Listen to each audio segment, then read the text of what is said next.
Kita kadang-kadang beribadah, melihat orang lain ibadah ini, kita buat juga. Ketika orang lain buat juga, kita buat juga. Umalun menghujit lagi nya. Ketika orang lain bersedekah, lun menghujit bersedekah. Ya. Sehingga kita bertanya, sebenarnya amal ibadah apa yang paling afdal? Apakah sedekah, apakah naik haji, apakah umrah, apakah tahajud, apakah witir, dan lain sebagainya. Kita kan bertanya-tanya. Ada orang yang mengamalkan umrah di Tibulang ngejak umrah, lain nak bubur ya, nak bubur lain. Ada orang yang mengamalkan tahajud di malam tahajud. Yang tarawih nak pedek dan yang tarawih. Nan tarawih, baik dan yang tarawih lu ahli tahajud. Ada seorang itu ahli duha. Ketika ditanya ada salat tahajud, baik dan yang tahajud, lun ahli duha. Ya nampak. Salat duha itu lebih afdal dibandingkan langit dan bumi, isi langit dan bumi. Oh nyoci nah. Akhirnya ada orang meninggalkan salat tahajud, dia salat duha.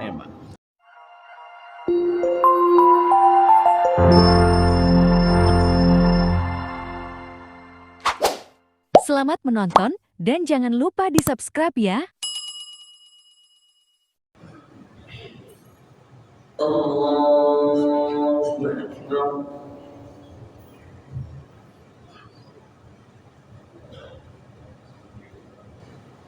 Bismillahirrahmanirrahim. Alhamdulillahi Rabbil alamin. Ar-Rahmanir Rahim. Maliki yaumiddin. Iyyaka na'budu wa iyyaka nasta'in. Ihdinas siratal mustaqim. Siratal ladzina an'amta 'alaihim ghairil maghdubi 'alaihim waladdallin.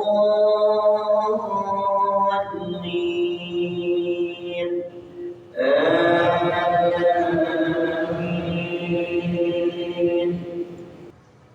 Ya ayyuhalladzina amanu la ta'kulu amwalakum bainakum bil batil illa an takuna tijaratan 'an taradin minkum wa la taqtulu anfusakum inna Allaha kana bikum rahima. ومن يفعل ذلك عدوانا وظلما فسوف نصليه نارا وكان ذلك على الله يسيرا. إن تجتنبوا كبائر ما تنهون عنه نكفر عنكم سيئاتكم وندخلكم مدخلا كريما. الله أكبر.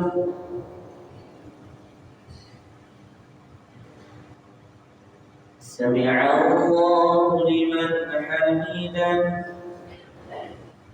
اللهم اهدنا فيمن هديت وعافنا فيمن عافيت وتولنا فيمن توليت وبارك لنا فيما أعطيت وقنا شر ما قضيت.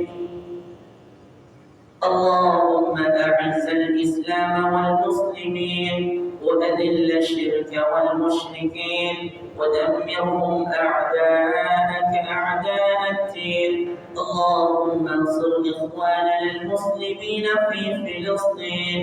اللهم انصر إخواننا المستضعفين في كل مكان برحمتك يا مجيب السائلين. وصلى الله على سيدنا محمد النبي الأمي وعلى آله وصحبه وسلم. الله أكبر.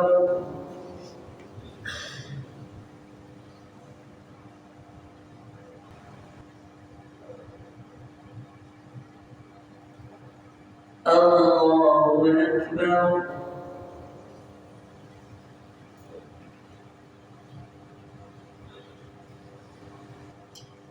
السلام عليكم ورحمة الله السلام عليكم ورحمة الله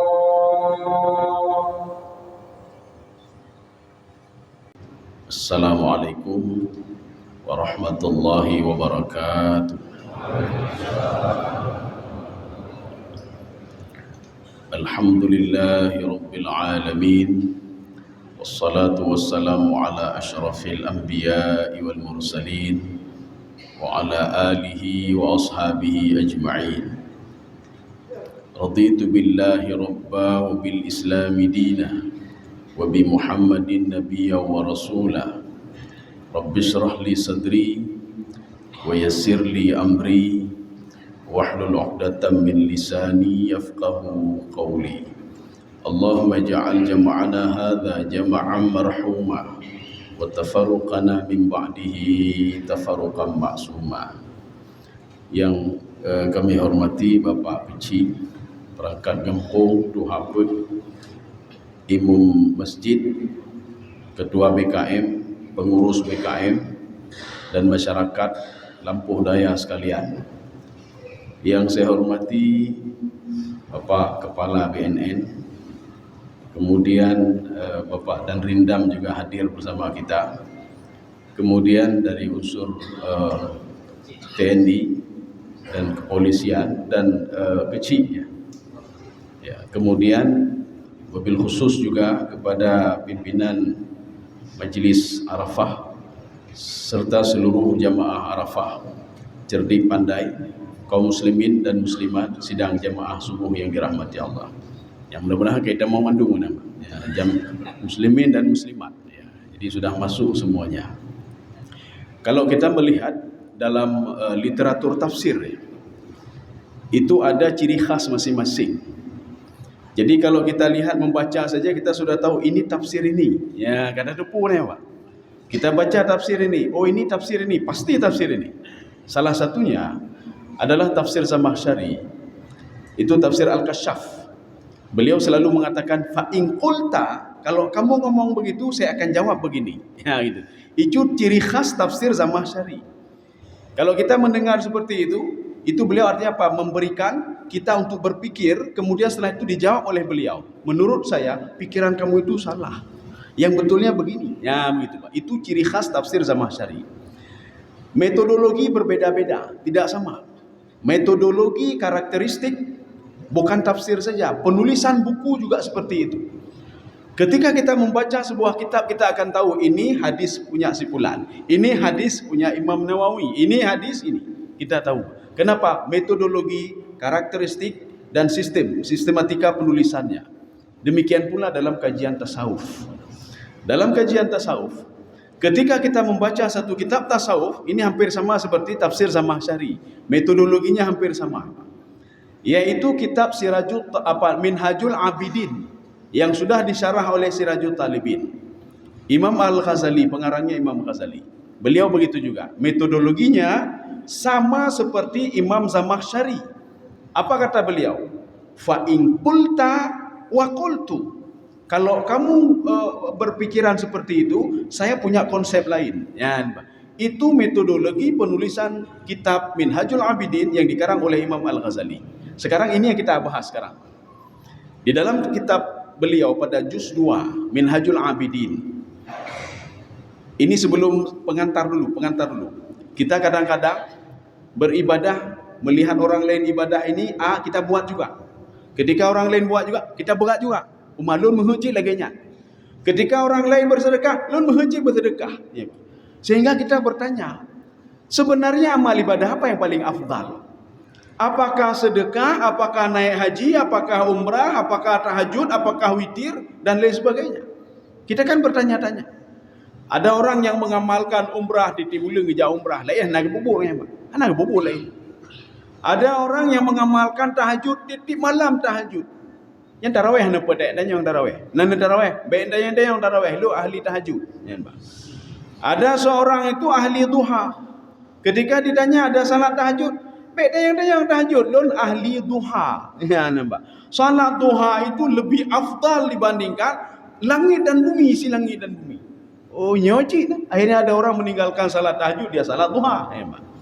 Sekarang problemnya di dalam kitab Minhajul Abidin, apa kata Imam Ghazali, Pak? Fa in qulta. Ya, kalau seandainya kamu punya pikiran, kata Imam Ghazali, fasyakiru afdalu awi sabiru. Mana yang lebih afdal?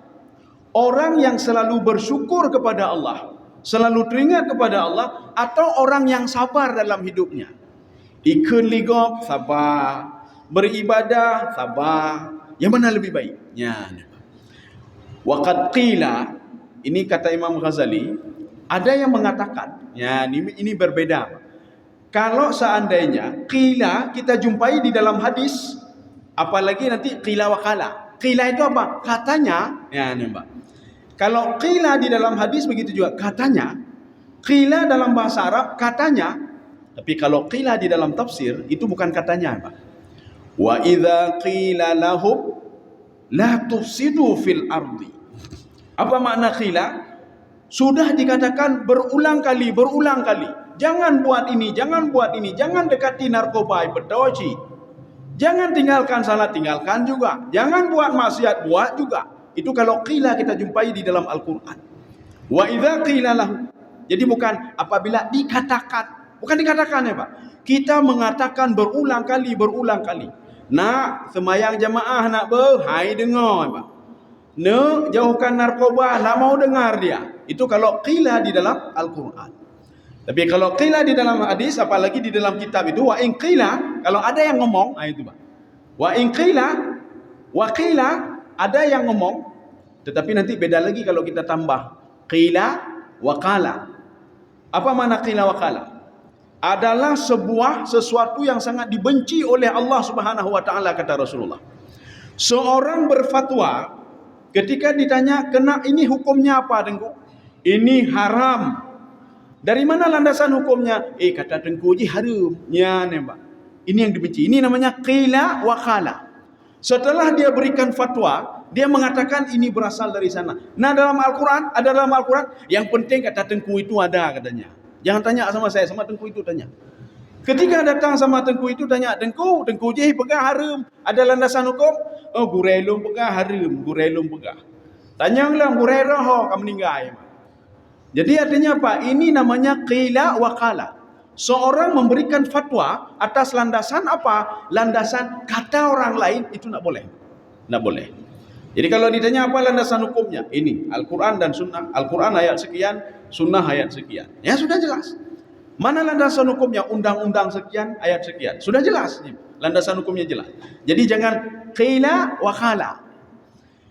Kemudian kata Imam Al-Ghazali, ini nanti kita bisa lihat di dalam juz 2 kitab Minhajul Abidin yang sudah disyarah oleh Sirajul Talibin Syekh Zaini Dahlan. Tapi yang saya baca adalah Minhajul Abidinnya, syarahnya yang di bawah itu.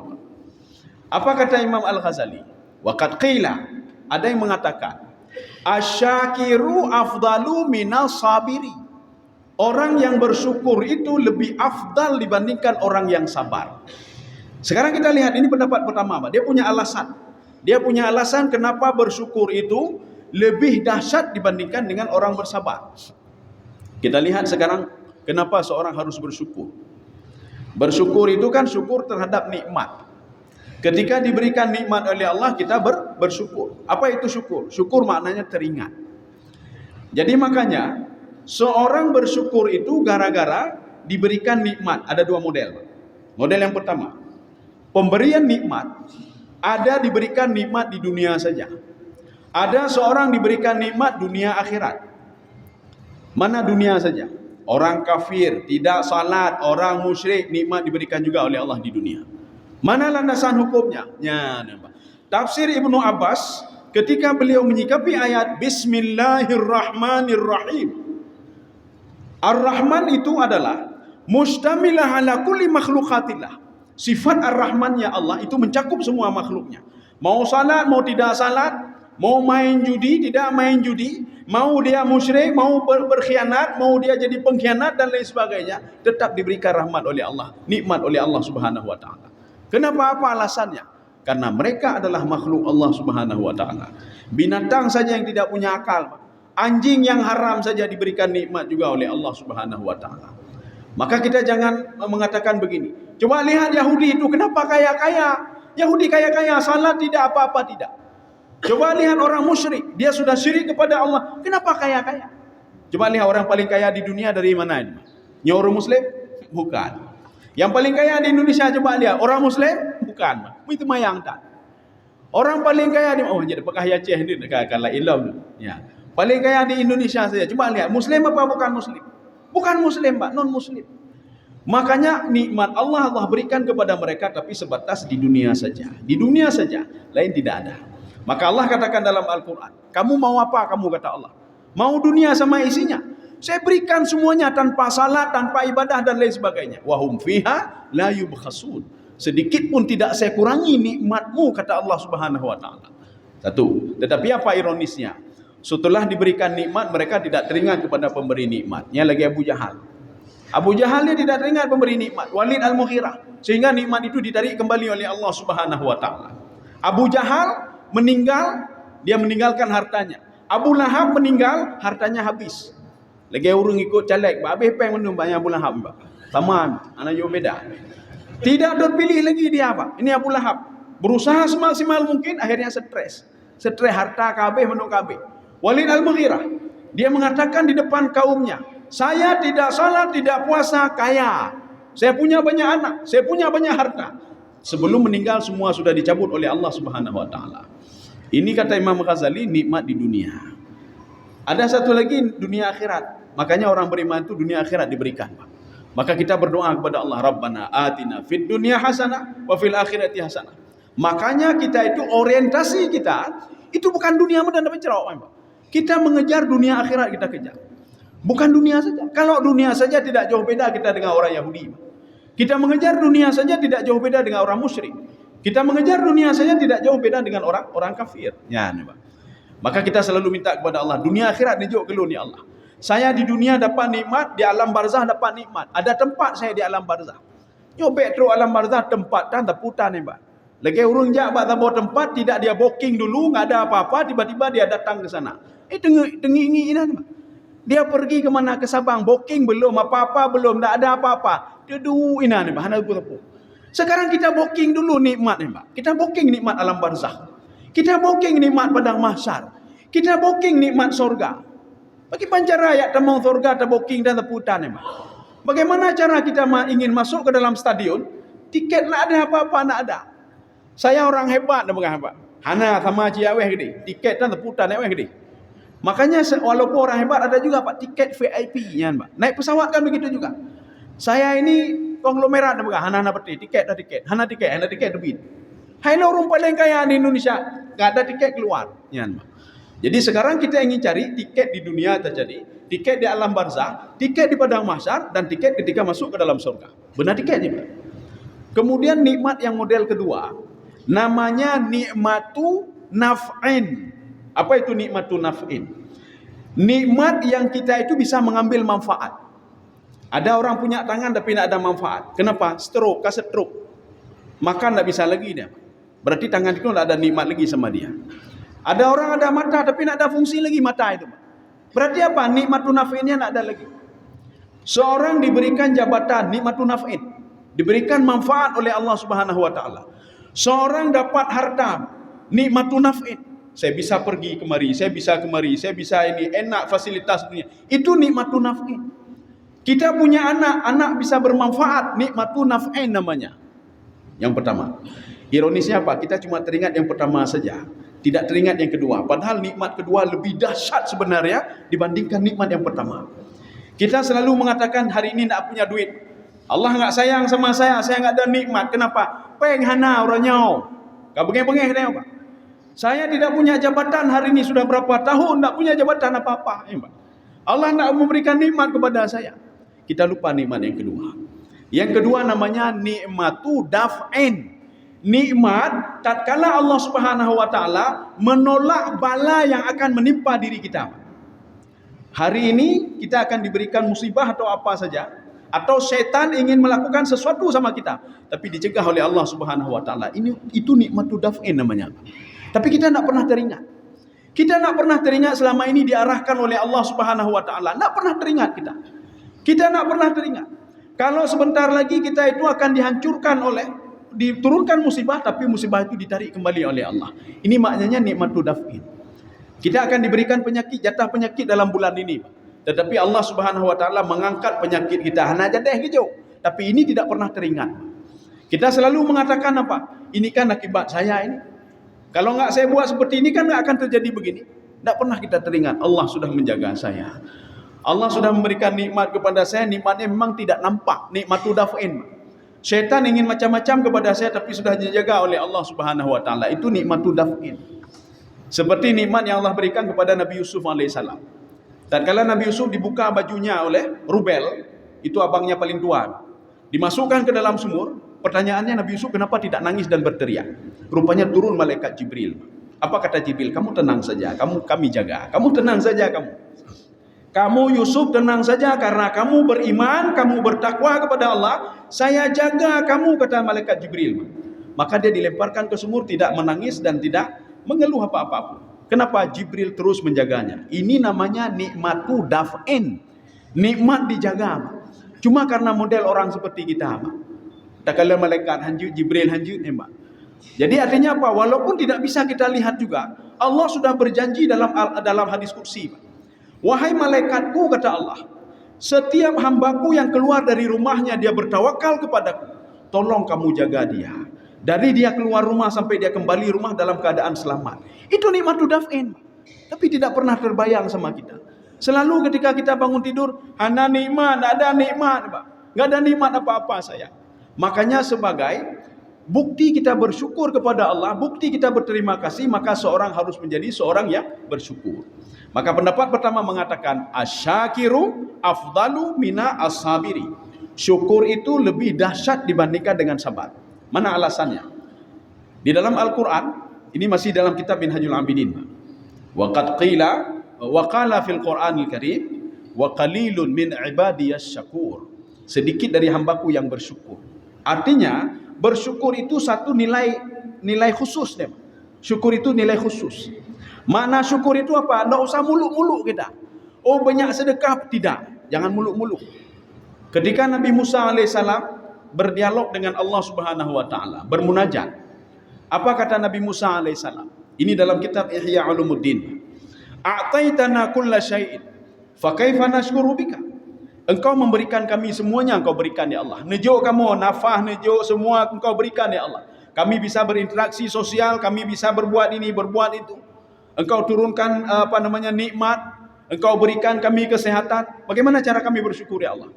Dijawab oleh Allah Subhanahu wa taala dengan sangat simpel sekali. Innal 'abda ya'rifu anna ni'mata minni faqad syakara. Syukur itu simpel, bukan dapat harta 1 miliar, jok ke gop. Tidak, sangat simpel sekali. Seorang hamba ketika aku berikan nikmat kepada dia, kata Allah, dia tahu nikmat itu berasal dariku, faqad syakara. Dia sudah bersyukur. Hari ini dapat nikmat, alhamdulillah ya Allah, terima kasih. Itu saja sudah bersyukur. Hana perlu bertepik peng bela, hana perlu ibadah bela, kita sudah bersyukur kepada Allah. Ini ketika dapat banyak masalahnya, Pak, ini kan gara-gara tangan saya, ini kan gara-gara akal saya, ini kan gara-gara ilmu saya, ini kan gara-gara jabatan saya. Ketika jabatan tidak ada lagi, jauh masjid, ya Allah lu hana jabatan le, ya Pak. Ketika pensiun baru datang ke masjid, Pak. Ya Allah, sudah pensiun ya Allah. Hana tahu dengar lele ya Allah. Waktu pensiun ke masjid, Pak. Waktu tidak pensiun lalai, Mbak. Lalai lagi, Mbak. Ya, Mbak. Jadi artinya apa? Ketika tidak ada apa-apa, teringat kepada Allah. Ini maksudnya ketika ada sesuatu teringat kepada Allah, tidak ada pun teringat juga kepada Allah Subhanahu wa taala. Kemudian dalil yang kedua. Imam Ghazali mengatakan, pendapat pertama itu mengangkat dalil yang kedua. Apa dalil yang kedua? Innahu abdan syakura. Allah memuji Nabi Nuh alaihissalam. Nabi Nuh itu seorang hamba yang bersyukur. Bersyukurnya kepada Allah. Apapun yang diberikan, alhamdulillah, terima kasih ya Allah. Hanam pep. Itu Nabi, Mak. Katanya menabi pihkon, tapu pihkon. Diberikan sedikit sekali kau hari ini ya Allah. Sedikit sekali, Mak. Diberikan banyak. Tetangga saya kalau lebih banyak lagi, muka mekurut tapi Mak. Harta sudah banyak tapi masih kurang, ya, Mbak. Itu orang enggak bersyukur namanya, Mbak. Nabi Nuh alaihissalam dipuji oleh Allah dalam Al-Quran, innahu kana abdan syakura. Kamu ingin tahu enggak? Hambaku yang bersyukur, yang selalu teringat kepadaku. Lihat Nuh, coba lihat. Maka coba kita buka sirah tentang Nabi Nuh. Cerita-cerita kisah Al-Anbiya. Bisa juga yang dikarang oleh Imam Al-Qurtubi juga bisa. Coba lihat di situ. Bagaimana sepak terjang Nabi Nuh alaihissalam. Berdakwah selama 980 tahun lamanya. Dakwahnya 980 tahun. Pengikutnya cuma 83 orang. Nabi Nuh alaihissalam. Kita baru berdakwah 3 tahun kamu pepek.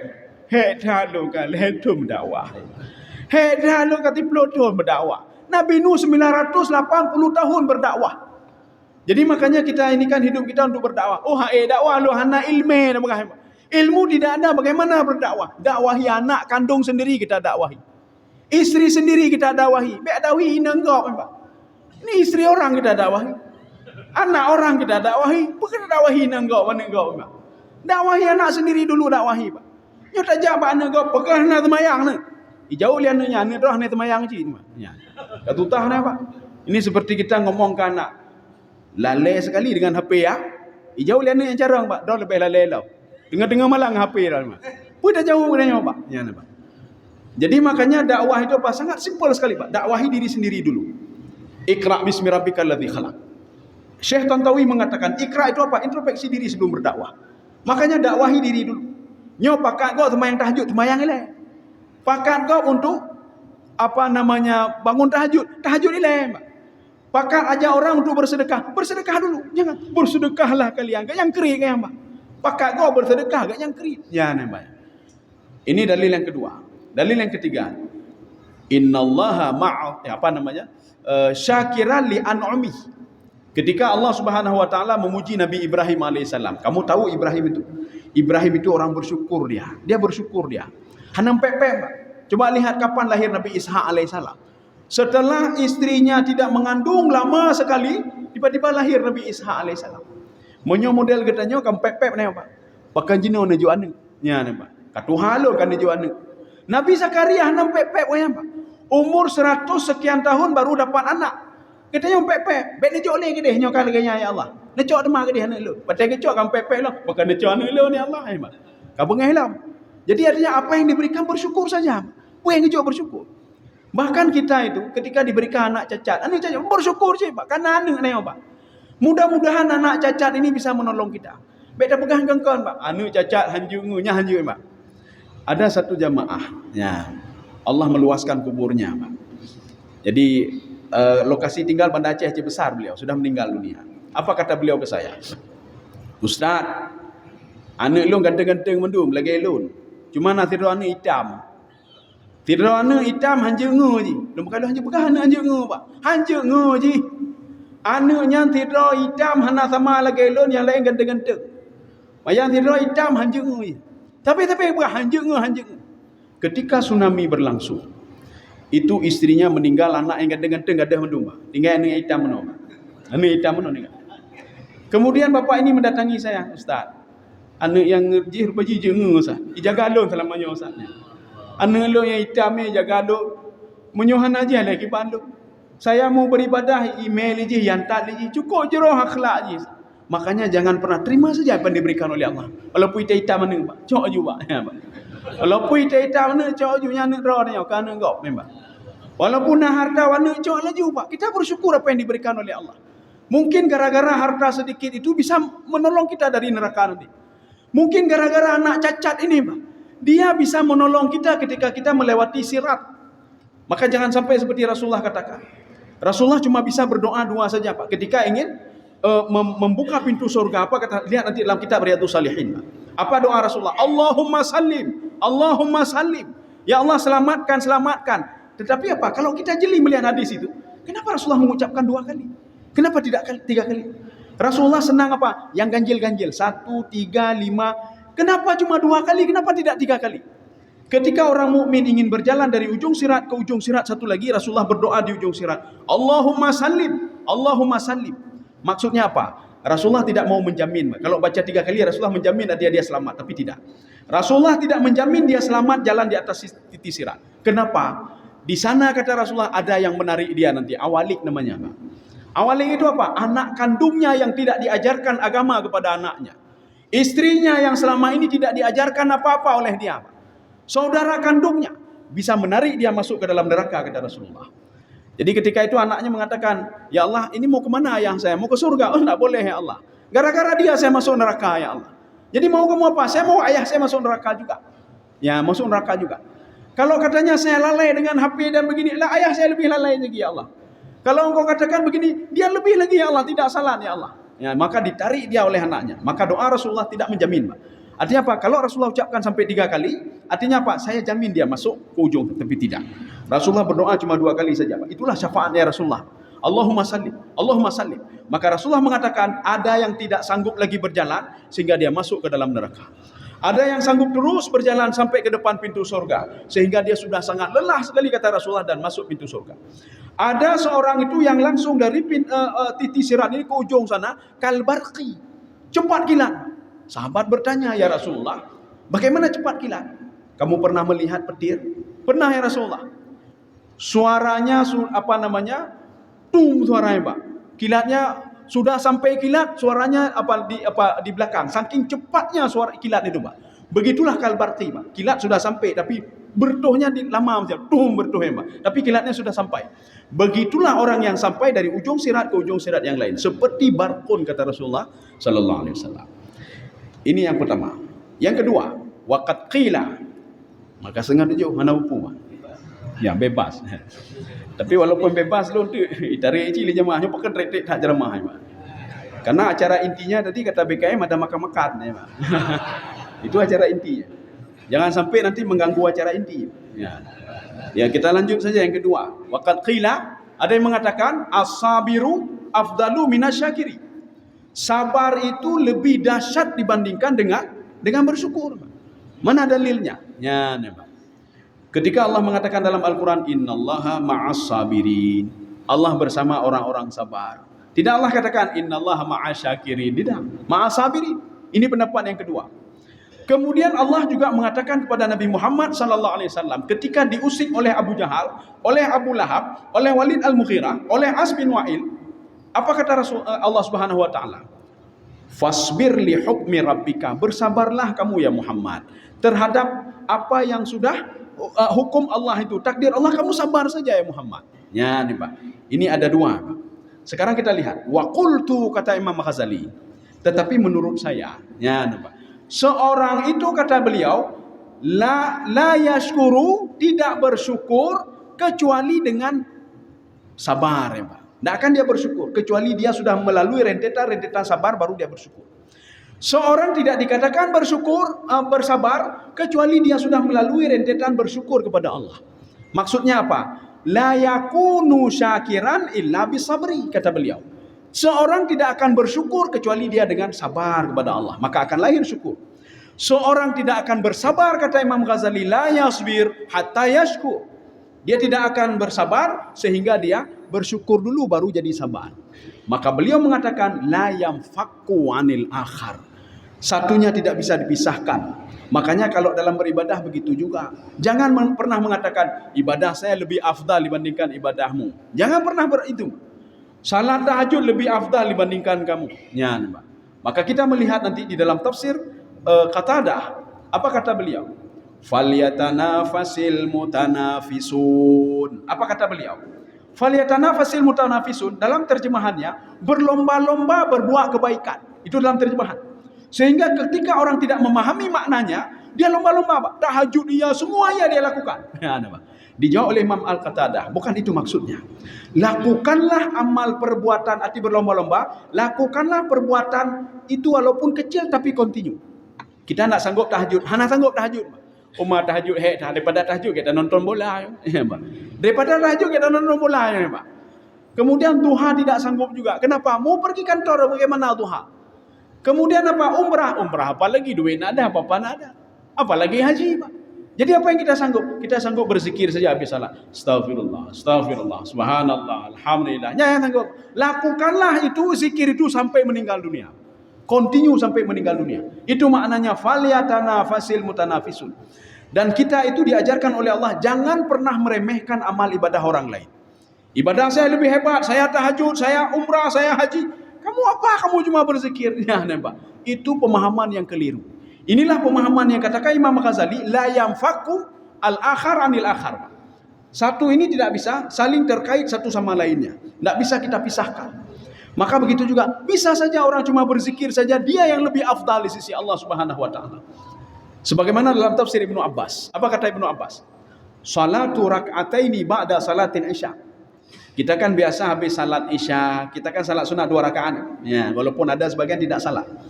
Ibnu Abbas mengatakan salat kamu itu 2 rakaat setelah salat isya itu lebih afdal kamu salat tengah malam sampai subuh kamu salat wa qalbuhu sahin, tapi hati kamu lalai tidak khusyuk. Lebih bagus kamu salat habis salat isya 2 rakaat, kamu khusyuk sekali salatnya dibandingkan salat tadi. Tidak ada harganya kata Ibnu Abbas. Maka kita itu dalam melakukan ibadah bukan banyak sekarang kita kejar, nilai kita kejar. Ada nilainya enggak? Kita kan beli sesuatu kan begitu juga. Bukan beratnya, nilainya Pak sekarang. Emas itu maka kamu kan 6 juta ni. Urung kawin ke tutah ni. So you dalam kawin ni. Jadi emas itu walaupun 1 gram tapi mahal luar biasa. Coba beli besi 1 gram. Anak yum. Ya. Coba beli emas 1 kilo. Beli besi 1 kilo. Sama-sama berat kilonya sama, Pak.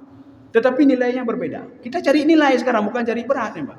Kalau kita cari berat, ibadah, capek kita ibadah. Omah sembahyang, omah pupun. Capek kita, Pak. Kita cari sekarang nilai kita cari. Nilai yang kita cari. Ya. Jadi bukan jumlahnya. Untuk apa jumlah tapi kita tidak khusyuk dalam beribadah. Dan capek saja beribadah. Dan setelah beribadah mepepek nih, Pak. Kita tahajud dari malam. Setelah tahajud kalau mohon, Pak. Terus kena, pakai lagi. Tahajud, bukan tahajud. Sang-sang gara-gara tahajud lagi ya, Pak. Jangan menyalahkan ibadah. Jadi makanya apa? Lakukan sesuatu hal itu walaupun sedikit, falyatanafasil mutanafisun. Dan jangan pernah meremehkan amal ibadah orang lain. Jangan pernah melihat ibadah itu hanya tahajud saja. Ibadah itu hanya haji dan umrah saja. Banyak ibadah-ibadah lain. Duduk saja ibadah. Kita tidak mencuri kan tak baik. Tapi ketika kita menahan diri untuk tidak mencuri, sudah dapat pahala. Ya, Pak. Sudah dapat pahala. Dengki sama orang lain kan dosa. Menahan diri untuk tidak dengki sama orang lain sudah dapat pahala.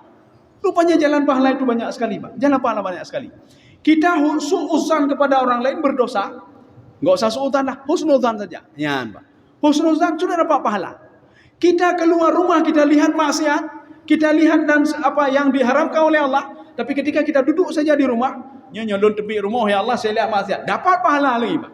Maka jalan pahala itu banyak. Kenapa? Karena yang kita kejar nilai, bukan jumlah. Kalau kita kejar jumlah, kita akan capek sekali. Dah kan? Pakai ibadah dah. Mak. Ini urun sembahyang, dah lagu. Kah main tarawih dah. Pakai dah ke pos katrok pos dah. Dah Mak. Karena yang dia kejar itu bukan nilai, Mak, jumlah.